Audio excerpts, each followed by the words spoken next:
So I want to kick things off. I consider you a franchise expert, and I know fitness and health and wellness is your thing, but I'd love to start things off by telling me, how did franchising find you? Oh, well, that's a wonderful question, Frank. I knew really nothing about franchising. In fact, I was just saying the other day how I used to pull up into like a strip mall, or I live in Newport Beach now in California, and pull it up into a shopping center and have no idea which was like a franchise and which wasn't. I didn't even know that was the thing. And Sure. now it's just crazy. I can rattle them all off. This one, that one. I know who owns them, who's invested, when they started, if they're even successful or not, who their competitive set is. It's just hysterical. So I would say, to answer your question, about less than 10 years ago, 8 years ago or so, I did not know any of those answers to those questions.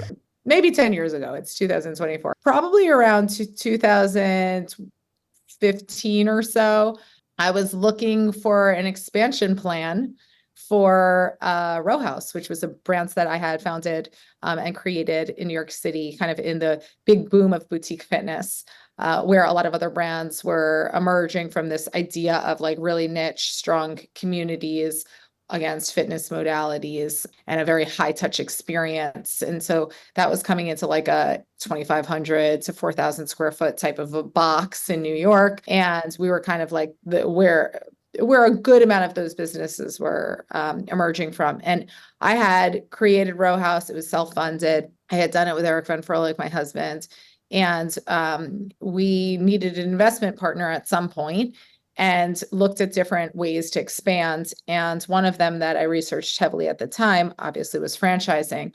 Initially, I thought to myself, well, I could go out and figure out how to franchise. And I found at the time the iFranchise Group in Chicago, and went and visited them, I think in probably 2016, spent some time with them, saw the Chicago franchises, kind of opened my eyes to the world of what franchising is and who are the players, and started to really understand that it was a quick way to scale a brand. Obviously, it was less capital intensive. And if you found the right franchisees, you would figure out exactly like how to infiltrate a market, theoretically, like where the right real estate is in that neighborhood, who the right people would be to drum up business, community and evangelism and all of that in that actual community, and have people that believed in your mission and vision, and be able to do that over and over and over. So I loved it, as a business model. The question just kind of became, would that be the right one for Row House, number Mm-hmm. one? Because obviously there's other ways to expand corporate. We were looking at a tech play. We had other deals kind of lined out. So would that be the right one? And then how exactly to achieve shifting into a franchise, into a franchisor, Sure. because it is a different focus, play, set of tons of things that you have to create, right? So I guess you could say that that's kind of how it found me. Mm-hmm. Right. I find that most of us get kind of back into the whole franchising thing, right? There's very few people I've known who have a family lineage of franchising. And most of us kind of back into it where we start evaluating the different options of growing my business. So with that said, Debra, here's what I'd like to do. Since a lot of the audience are folks who are either looking to franchise their business, or they are early emerging franchisors, including people looking to buy franchises, I'd like to kind of get back into your head of when you were first thinking, you have Row House and you're thinking of franchising. So kind of what were you and your husband thinking, like the pros and cons of, should we do this or shouldn't we do this? So kind of take me back to what life was like and what you were contemplating. Yeah, I think we were contemplating a successful growth strategy. At the end of the day, that's what we're contemplating. Like, Sure. what would a successful growth strategy be? So you have a couple of locations and you want to add another one. If you're gonna put all of your money up to do it, right? Or bring an investor to do it, and do that entire build out by yourself, what is the likelihood that that particular location is going to succeed? Did you make the right real estate choice? Did you hit the right budget on your build out? All of those types of things. And then how much duration of time is it going to take to do that yet again and again and again to grow your brands, right? So that we were thinking about that because we wanted to be the market leader Mm-hmm. also in rowing. And so we we wanted to be quick to market. That being balanced out with the notion of we had created out of the gate a very strict documentation process. So it was my vision or goal, and probably because I am a brand developer by nature and by prior kind of skill and schooling, you could say, from other things I've done in my career. But, I wanted there to be a consistent experience in all of the locations. And because I wanted consistency, I was very focused on the foundational brand, who it was, why we're here, who we're looking to serve, and how we show up each and every time. So I wanted a consistent client experience, a consistent look and feel. I wanted a relatively consistent staff base, and everybody to, obviously it's cliche, but we say, to be rowing in the right direction on that. So because of that, I had kind of created a very replicable system, I believe, and could scale relatively quickly as long as capital wasn't kind of the question, capital and waiting and finding and whatever. So those were the things that I was really thinking about in franchising. Sure. So speed to market, using other people's money. Those are one of the most popular reasons, right, of franchising your concept. And one of the advantages you had is you did have systems and processes in place. That sounds like you were really ready to replicate this. How many corporate locations did you have at the time that you were ready to franchise? We had 5. You had 5. Were these all in New York? Yes. And so, Arsha, take me through where does the story of Row House go from there? Yeah, so we considered doing all of the franchising, the setting up the FDD and all of that type of stuff on our own or with support from a group, and ultimately determined we're not franchise experts.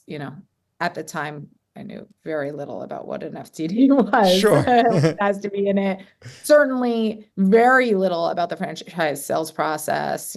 Friend Dev knew very, very little about franchisee handholding and the personalities that you're looking for as you embark upon this, how the team had to look when you became a franchisor, yet still had some corporate stores, all of that. One thing I will say that I did know is I did know that my brands would be relevant elsewhere because, and this goes back, I think I shared that I worked in New York City tourism for a while under Mayor Michael Bloomberg. And there, it's very similar in a way to a franchise kind of value proposition or call to action. You're attracting almost to the national marketing funds of any franchisor, right? Like you're attracting to the main promise of whatever this brand or business is, right?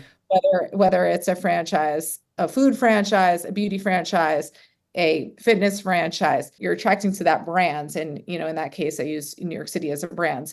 But within it, you have user groups, you have user targets, you have some differentiators. In the New York City example, it's an attraction versus a hotel, whatever. I think in franchising, it's New York City versus California versus, Omaha, Nebraska, right? And so you're basically like settling out kind of this Uber brands initiative, and then the different kinds of people that you're feeding in to be your constituents that are going to ultimately pay you. When I think of the New York City tourism example, it's economic stimulus to the city and dollars spent. For us in franchising, it's tickets or butts and seats. In the example of fitness and restaurants, it's, actual meals. So really kind of thinking about that all, I think, is how I looked at what we would be doing from an Uber franchise standpoint, and recognizing that like across the country, we have people that this brands will serve, but there will need to be things that are different across it. There will need to be things that are completely the same.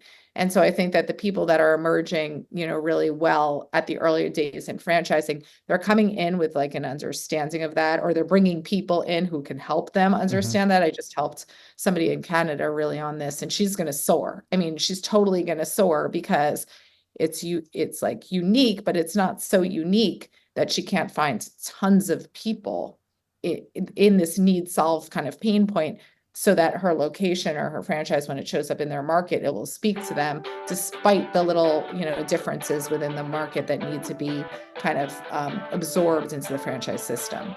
Thank you for tuning into the Emerging Franchise Brands podcast. For additional insights, guest applications, and to stay connected, visit us at efbpodcast.com.